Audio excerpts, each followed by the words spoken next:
Hello and welcome. Today we're here with another segment of Ask the Expert with Dr. Vandermolen of Advanced Dental Care right here in Springfield. How are you doing today, doctor? Great, Natalie. How are you? I'm doing well, and sometimes if you look at people's teeth, it looks a little dark. Is that cavities or something else? Well, generally what you're seeing is just old silver mercury fillings, and they're very gray. And if you're over the age of 40, there's a chance that you have several of those types of fillings, probably done when you were just a kid. So is mercury bad?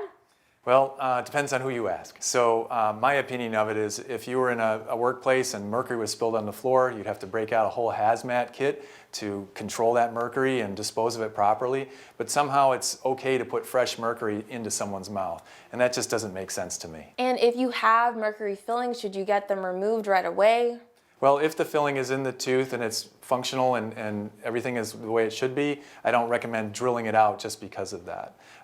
But there's a lot of silver fillings that aren't like that. And so if you just take a look at this picture right here of someone that I just saw recently in the last couple weeks, what does that look like to you? It looks pretty bad. Right. It just doesn't look right. It doesn't look healthy. And the closer you look, you see all the gapping, you see cracking of not only the filling, but actually the tooth itself. So that needs to be taken care of.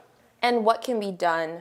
Well, basically we can remove all that silver fillings safely and contain everything on the tooth with something called a crown. They're beautiful, they're strong, and they'll last a long time. And if you have the fillings and you decide you don't want to do anything, what happens then? Yeah, a lot of times there's no pain, and the issue is that there's these things happening. This patient had no pain, as bad as that looked, they had no pain. So if you have silver fillings, you need to get into your dentist, let them check it out to make sure there's no problems going on. Well, thank you so much for joining us today, Dr. Vandermolen. Thank you. No, of course, and this has been another segment of Ask the Expert right here at Advanced Dental Care in Springfield.